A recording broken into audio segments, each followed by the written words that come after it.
Hello दोस्तों, आप सभी का स्वागत है आपके अपने YouTube channel UK study point में। आज हम दो रैशनल नंबर्स के बीच में रैशनल नंबर किस तरह से फाइंड करते हैं इससे सीखेंगे। ठीक है, तो हमने दो रैशनल नंबर लिए 3 और 4। हमें इन दो रैशनल नंबर के बीच में 3 रैशनल नंबर फाइंड करने। कितने रैशनल नंबर फाइंड करने? 3 रैशनल नंबर फाइंड करने। तो हमें फाइंड 3 रैशनल नंबर बिटवीन 3 और 4। 3 और 4 के बीच में हमें 3 रैशनल नंबर फाइंड करने। तो आप अगर इस 3 और 4 को देखिए नंबर लाइन में, तो ये रैशनल नंबर तो है क्योंकि हम इन्हें p/q फॉर्म में लिख सकते हैं। इन दो रैशनल नंबर के बीच में इनफाइनाइट रैशनल नंबर है, बहुत सारे रैशनल नंबर। इतने सारे रैशनल नंबर हैं कि अगर हम उनकी काउंटिंग भी करें तो शायद हमारी पूरी लाइफ निकल जाए, हम तब भी उन्हें काउंट ना कर पाए। तो बहुत सारे रैशनल नंबर होते हैं दो रैशनल नंबर्स के बीच में। और क्वेश्चन में हमें कितने रैशनल नंबर निकालने? सिर्फ 3 रैशनल नंबर निकालने हैं। तो रैशनल नंबर को निकालने के लिए हमारे पास 3 मेथड्स होते हैं। आज की इस वीडियो में हम फर्स्ट मेथड के बारे में पढ़ेंगे, जिसे हम मिड वैल्यू मेथड भी कहते हैं। कौन सा मेथड कहते हैं? मिड वैल्यू मेथड भी कहते हैं। ठीक है, तो हमारे पास 3 और 4 है, इसके बीच में हमें 3 रैशनल नंबर फाइंड करने हैं। तो एक रैशनल नंबर हो जाएगा Q1, दूसरा रैशनल नंबर हो जाएगा Q2 और तीसरा रैशनल नंबर हो जाएगा Q3। मतलब 3 और 4 के बीच में हमें Q1, Q2, Q3 rational number find करने हैं। ठीक है, तो सबसे पहले हम क्या करेंगे, जो दो रैशनल नंबर हमें दिए हुए हैं उन्हें मान लेंगे x और y। तो हम सबसे पहले x = 3 मान लेंगे और y = 4 मान लेंगे। ठीक है, जो दो रैशनल नंबर हमें दिए हुए हैं उनमें से एक रैशनल नंबर को हम x मान लेंगे, दूसरे रैशनल नंबर को हम y मान लेंगे। अब हम क्या करेंगे, इन दोनों रैशनल नंबर का मिड वैल्यू निकालेंगे। तो मिड वैल्यू कैसे निकालते हैं? सिंपल, x + y/2 करके। तो यहाँ पे x हमने क्या माना है? 3 प्लस y हमने क्या माना है? 4 / 2। 3 और 4 7 और 2 का 2। तो पहला रैशनल नंबर हमारे क्या आ गया? 7/2। तो Q1 हमने फाइंड कर लिया 7/2। अब हमें Q2 और Q3 फाइंड आउट करना है। तो इसके लिए हम क्या करेंगे, कोई भी दो नंबर ले लेंगे। कोई भी आप दो ले सकते हैं। आप अब यहाँ पे 7/2 और 3 ले सकते हैं, आप 7/2 और 4 ले सकते हैं। तो हम क्या करते हैं, अब लेट x = 3 करते हैं और y = 7/2 करते हैं। और अब हम इन दो नंबर्स के बीच में एक रैशनल नंबर फाइंड करते हैं। तो कैसे करेंगे? x + y/2 करके, जैसे हमने यहाँ पे किया था ऐसे ही हम यहाँ पे भी करेंगे और Q2 की वैल्यू निकालेंगे। ठीक है, Q2 क्या है? रैशनल नंबर है। तो x की वैल्यू क्या है? 3, प्लस की जगह प्लस, y की वैल्यू क्या है? 7/2 और डिवाइड में 2। ठीक है, अब बहुत सारे बच्चों को ना ये कैलकुलेशन करने में बहुत प्रॉब्लम आती है 9th क्लास में। तो सिंपल आपको क्या करना है, इनकी कैलकुलेशन के लिए इसको आप 3/1 लिख सकते हो। आपको 1 और 2 जो कि डेनोमिनेटर में दिए हुए हैं इस फ्रैक्शन के, इनका एलसीएम लेना है। तो 1 और 2 का अगर हम एलसीएम ले तो कितना आएगा?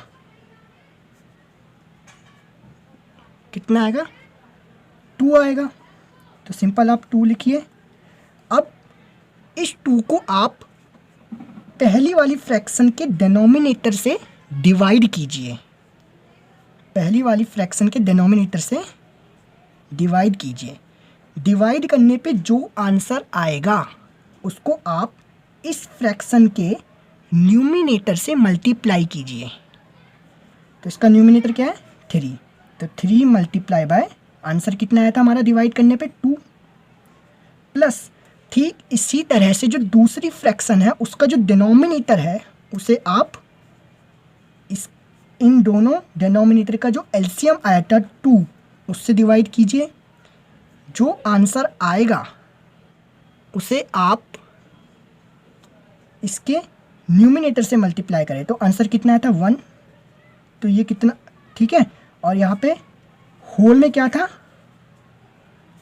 2 था, तो 3 2 जा 6 प्लस 7 1 जा 7 डिवाइड बाय 2 डिवाइड बाय 2। अब इसे कैसे सॉल्व करें हम, क्योंकि ये भी बच्चों को सॉल्व करना नहीं आता, तो इसके लिए मैं आपको ट्रिक बताता हूँ। मान लीजिए आपको कोई नंबर दे रखा है 2/3 डिवाइड बाय 4/5, तो इसे कैसे सॉल्व करेंगे आप, जो दूर वाले नंबर है 2 और 5 ये एक दूसरे से बहुत दूर है, इनके आपस में मल्टीप्लाई कर दीजिए, और जो पास वाले नंबर है जैसे 3 और 4 इनके आपस में मल्टीप्लाई कर दीजिए।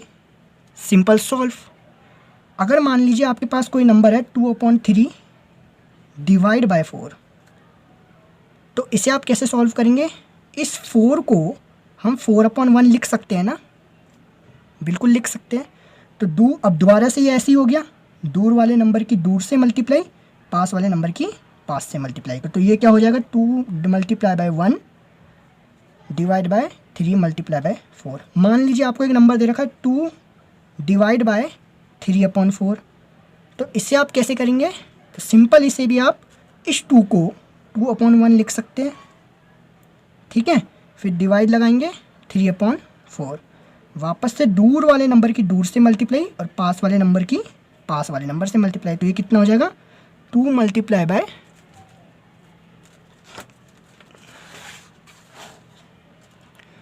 तो ये कितना हो जाएगा 2 multiply by 4 divide by 1 multiply 3।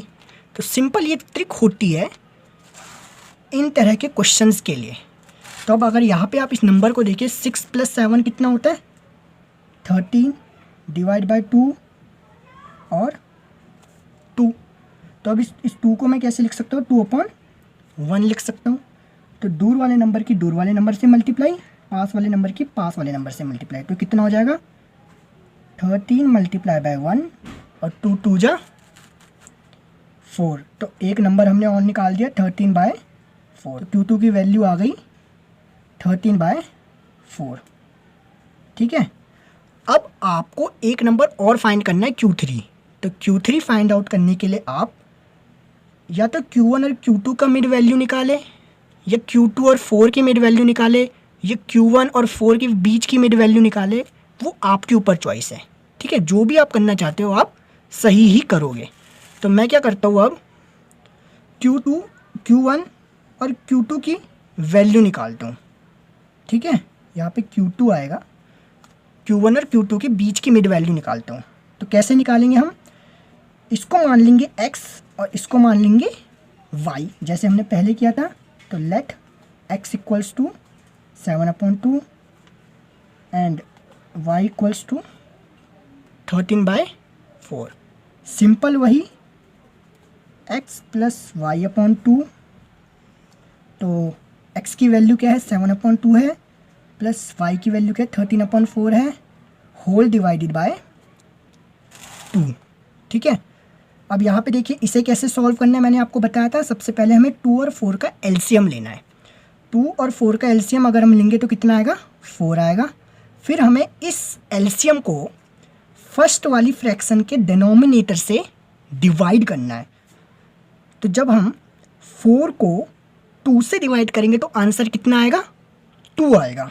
उस 2 की मल्टीप्लाई हम इसके जो न्यूमिनेटर में दे रखा है उससे कर देंगे। तो 7 मल्टीप्लाई बाय 2 प्लस फिर इस 4 को इस 4 से डिवाइड करेंगे, जो आंसर आएगा उसको हम इसके न्यूमिनेटर से मल्टीप्लाई कर देंगे। तो आंसर कितना आएगा 1 आएगा, क्योंकि 4 से 4 को डिवाइड करने पे कितना आता है 1 ही आता है। तो 13 मल्टीप्लाई बाय 1 डिवाइड बाय 2।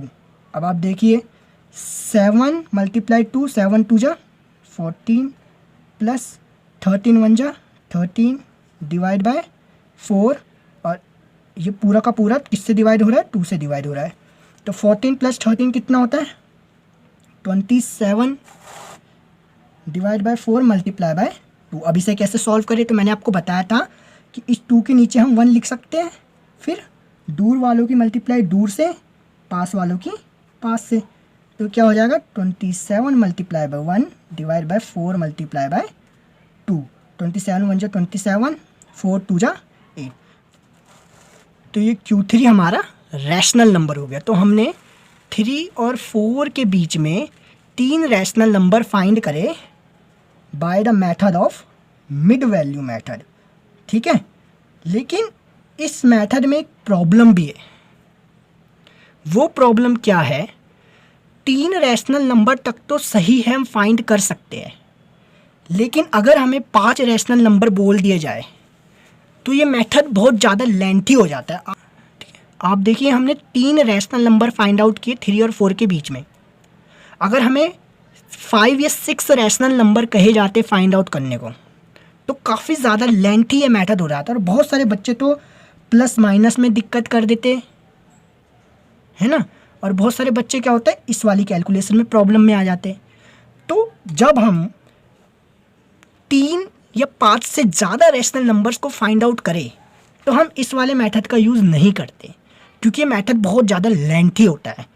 तो उसके लिए एक सेकंड मेथड है जो मैं आपको अगली वीडियो में बताऊंगा। एक बात मेरे को आपको और बतानी थी कि हमने 3 और 4 के बीच में जो रैशनल नंबर निकाला है मिड वैल्यू मेथड से, तो वो रैशनल नंबर लाइन में यहाँ पे आना चाहिए, बिल्कुल मिडल पे। यहाँ पे मुझे Q2 की जगह Q1 लिखना चाहिए, लेकिन यहाँ पे हम इसे नंबर लाइन में एक्सप्रेस नहीं कर रहे। अगर हम इन्हें नंबर लाइन में एक्सप्रेस करते तो फिर हम ये यहाँ पे लिखते, ठीक है।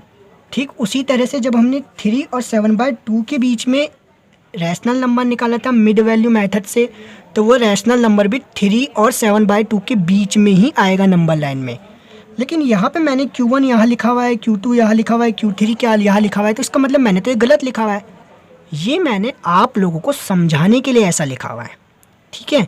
मैं आप लोगों को इसके ज़रिए समझाना चाहता था कि हमें 3 और 4 के बीच में 3 rational number Q1, Q2, Q3 find out करने हैं। यहाँ पे ये इन नंबर्स की लोकेशन नहीं है इस नंबर लाइन में, ठीक है। तो कई बार इस चीज़ को लेकर के कन्फ्यूजन हो जाती है कि 3 और 4 के बीच की जो मिड वैल्यू है 7.2, वो तो यहाँ पे आनी चाहिए, लेकिन वो मैंने यहाँ पे लिखी हुई है। तो वो मैंने आपको सिर्फ समझाने के लिए लिखी हुई है। अगर हमें इन्हें नंबर लाइन में एक्सप्रेस करना होता तो फिर जिस तरह से मैंने आपको नंबर लाइन में एक्सप्रेस करना सिखाया था रैशनल नंबर्स को या रियल नंबर्स को, उस तरह से हम इन्हें रिप्रेजेंट करते हैं नंबर लाइन में।